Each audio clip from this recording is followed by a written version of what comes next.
Olá, vocês podem achar que é ficção, hein? Mas é realidade. O espaço extraterrestre começa a ser tomado por centenas e em breve por milhares de pequenos aparelhos chamados nanosatélites. Alguns deles são um pouco maiores do que um telefone celular. E a tecnologia que utilizam nada mais é do que a evolução dos recursos já existentes aqui. E mais, se alguém lhe disser um dia desses que antes de tomar uma decisão sobre trabalho ou viagem precisa consultar o seu satélite particular, não se assuste. Estamos chegando lá. Essa edição do Matéria de Capa ainda não foi feita lá do espaço, mas nós também esperamos chegar lá. Fique com a gente.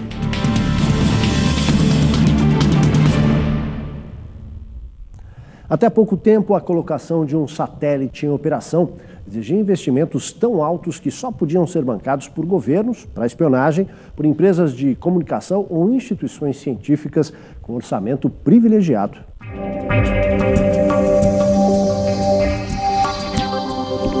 Cerca de 1.000 satélites estão em operação atualmente no espaço extraterrestre, alguns deles com o tamanho e peso de um automóvel de grande porte. A maior parte se destina aos serviços de comunicações, outros são utilizados para espionagem pelos Estados Unidos, Rússia, China e outras potências.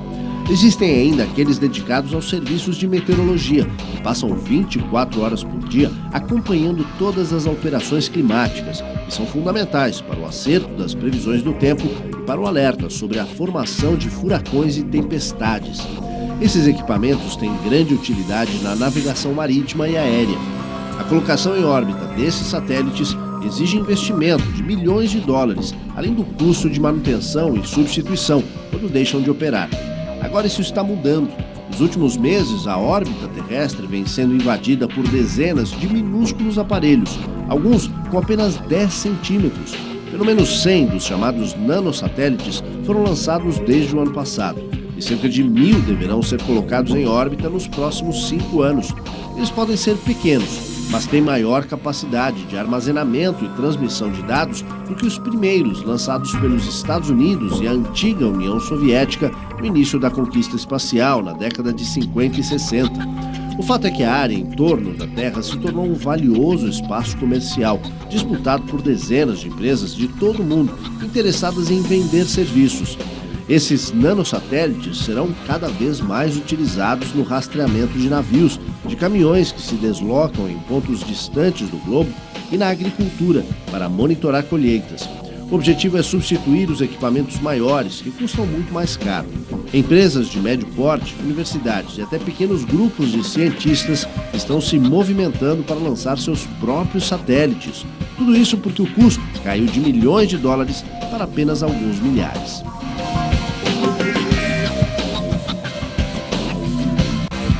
Os CubeSats, na realidade, eles são uma novidade na questão espacial, porque um projeto espacial é muito caro, leva muito tempo, usa-se componentes que nem todo mundo dispõe, nem todo mundo consegue obter dos países que os produzem. Então, os CubeSats quebraram toda essa mística do setor espacial. Eles baixaram o custo tremendamente usando componentes só industriais, de uso de prateleira, como nós chamamos, sem necessariamente qualificação espacial, sem passar pelos processos de qualificação espacial, que são muito caros, são muito menores, muito mais simples e são padronizados, como se fossem um padrão para computador, para software de computador. Todo mundo pode usar. Então, abriu uma perspectiva enorme para universidades, outros países que não poderiam lançar satélites, hoje estão podendo. Então, ainda é um processo até de se descobrir até onde se pode ir com esse satélite, o que se pode fazer.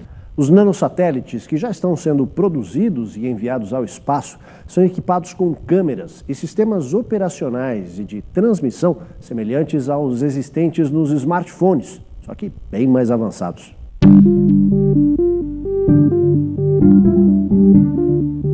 Para se ter uma ideia do que esses aparelhos podem fazer, é como se atualmente o mais avançado dos smartphones de 5G tivesse sua capacidade multiplicada por 20 ou 30 vezes.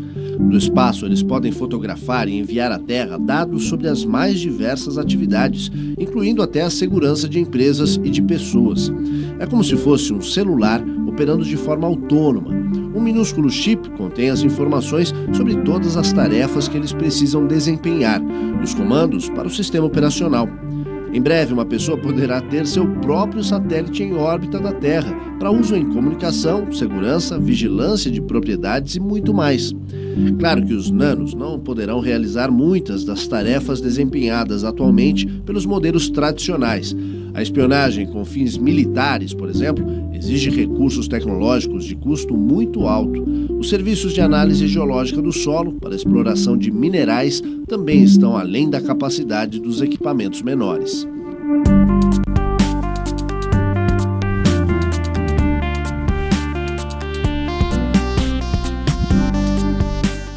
Até agora falamos das diversas formas de utilização desses minúsculos satélites, mas afinal, como eles serão colocados em órbita e a que preço?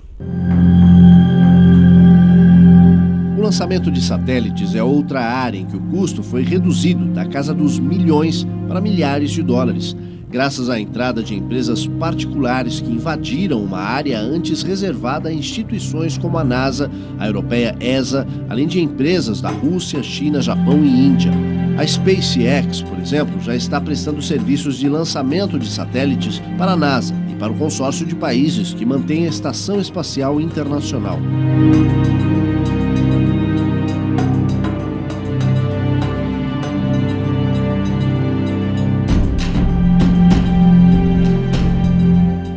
A ocupação do espaço extraterrestre por uma infinidade de nanosatélites não significa apenas uma evolução tecnológica sem precedentes.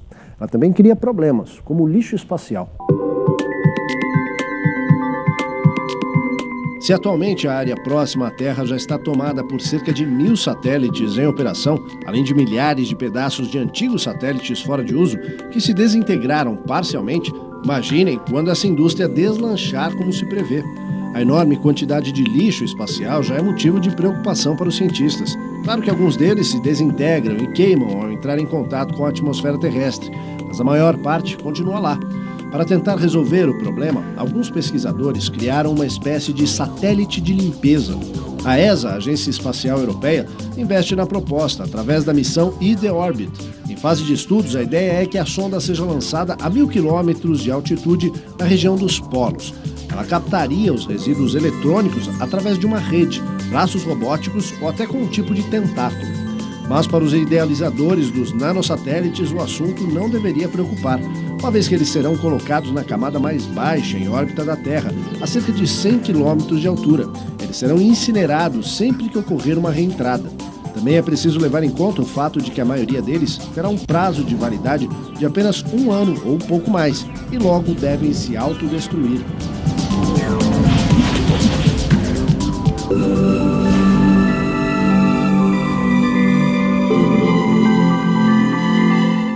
Além do lixo espacial, há outro ponto que preocupa autoridades de alguns países: o uso dessa tecnologia por grupos terroristas.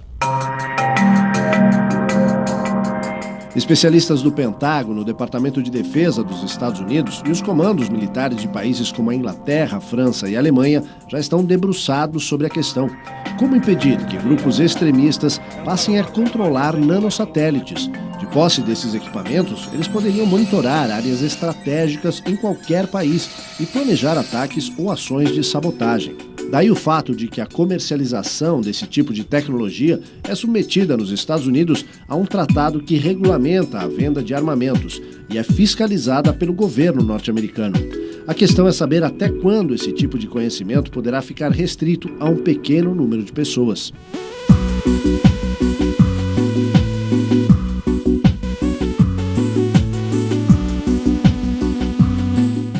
Olha, para quem acha que essa história de nanosatélites é coisa do futuro, vejam só esses dados. 3, 2, 1. De uma só vez, a empresa Orbital Science lançou 29 pequenos satélites da base de Wallops Flight, na Virgínia, em novembro último. Todos foram colocados em órbita baixa da Terra. Poucos dias depois foi a vez dos russos da Cosmotras lançarem 32 nanosatélites. Em janeiro último, a Orbital Sciences repetiu a dose e lançou 33 desses pequenos equipamentos, que foram recolhidos na Estação Espacial Internacional. Esses 94 mini-satélites foram fabricados no formato standard, conhecido como CubeSat. Eles têm 10 centímetros de comprimento e pesam apenas 1,3 kg. Depois de uma década de testes, esses equipamentos já podem ser utilizados em missões científicas ou comerciais. Dos cerca de 1.000 que devem ser lançados nos próximos 5 anos, alguns serão maiores e mais pesados do que os CubeSats e outros menores. Estão previstos alguns de apenas 5 centímetros. Um dos mais ambiciosos projetos nessa área de minúsculos satélites foi desenvolvido por uma empresa de São Francisco, na Califórnia. 28 nanosatélites de apenas 30 centímetros de comprimento foram lançados em operação conjunta pela companhia norte-americana NanoRacks, responsável pela colocação em órbita, e pela Planet Labs, fabricante dos equipamentos, sediada em São Francisco. Todos eles estão atualmente em órbita, fotografando o planeta e enviando dados à Terra. O custo é bem menor do que o dos satélites tradicionais, mas a resolução das fotos também é mais baixa. No prazo de 12 a 18 meses, a Planet Labs espera pôr em órbita mais 100 desses pequenos satélites.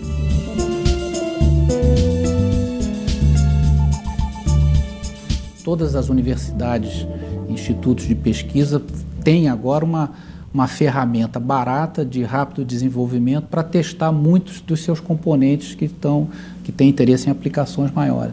Então, do ponto de vista comercial, é também uma grande novidade. Essa aplicação de sensoramento remoto, de observação da Terra, é uma que já está em andamento, mas várias outras também vão surgir, por exemplo, localização de navios.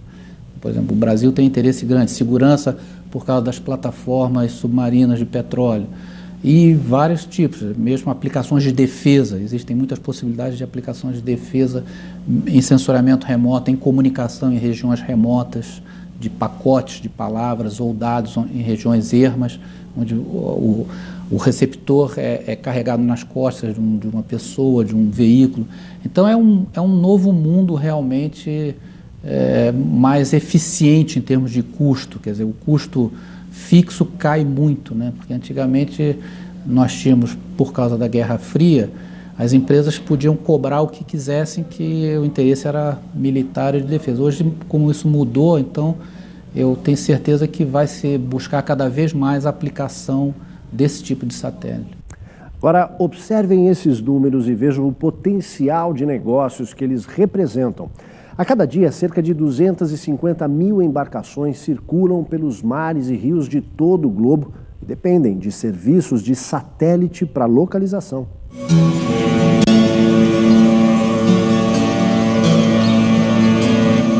Esse número inclui grandes embarcações para o transporte de contêineres, petroleiros, navios de médio porte, barcos de cabotagem, pesqueiros, iates, veleiros e outros.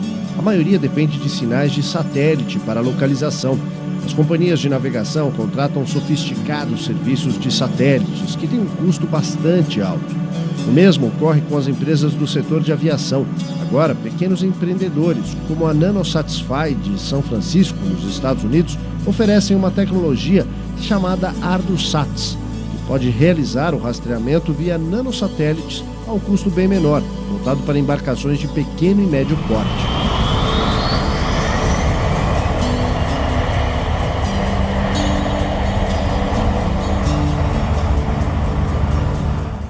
O Brasil sai entre os primeiros nessa corrida dos nanosatélites. Um projeto desenvolvido pelos cientistas do INPE foi bem sucedido e o pequeno satélite já está em órbita. O NanoSat CBR-1 foi lançado ao espaço como parte do Programa Espacial Brasileiro, que pretende estudar a interação entre o campo magnético terrestre e a radiação solar. O nanosatélite foi desenvolvido pelo Instituto Nacional de Pesquisas Espaciais, o INPE, junto com a Universidade de Santa Maria, no Rio Grande do Sul. Com formato de cubo e 11 centímetros, o equipamento foi levado por um foguete russo e a missão considerada um sucesso. Ele foi posicionado a 600 quilômetros de altitude e custou cerca de R$800 mil, incluindo o lançamento. Mais 3 nanosatélites estão previstos para serem lançados ainda este ano. Esse primeiro CubeSat nosso, né, ele teve 3 objetivos. Primeiro, um objetivo acadêmico de formação dos alunos. Nós tivemos cerca de 10 a 15 alunos por ano da Universidade Federal de Santa Maria trabalhando conosco. E além do objetivo acadêmico, teve um objetivo científico, que é um magnetômetro para medidas do campo magnético da Terra. Principalmente nessa região acima do Brasil, que é onde se encontra uma falha no campo magnético. O campo magnético da Terra ele penetra com mais profundidade, se aproximando da Terra e permitindo que partículas de alta energia se aproximem também da Terra. Isso afeta comunicações, afeta os satélites, comunicações de aeronaves. Então, essa anomalia, que se chama anomalia magnética do Atlântico Sul, nós colocamos um magnetômetro a bordo desse CubeSat, é um magnetômetro que tem a dimensões da minha unha, para medidas do campo magnético, principalmente nessa região. E além desse tem um propósito também tecnológico. Nós estamos embarcando no CubeSat os 2 primeiros circuitos integrados projetados no Brasil para proteção à radiação, ou seja, para uso espacial. No próximo bloco, um novo planeta descoberto a 13 anos-luz de distância da Terra pode abrigar vida. E mais, só os Estados Unidos têm mais de 200 satélites de espionagem em operação. A gente volta já.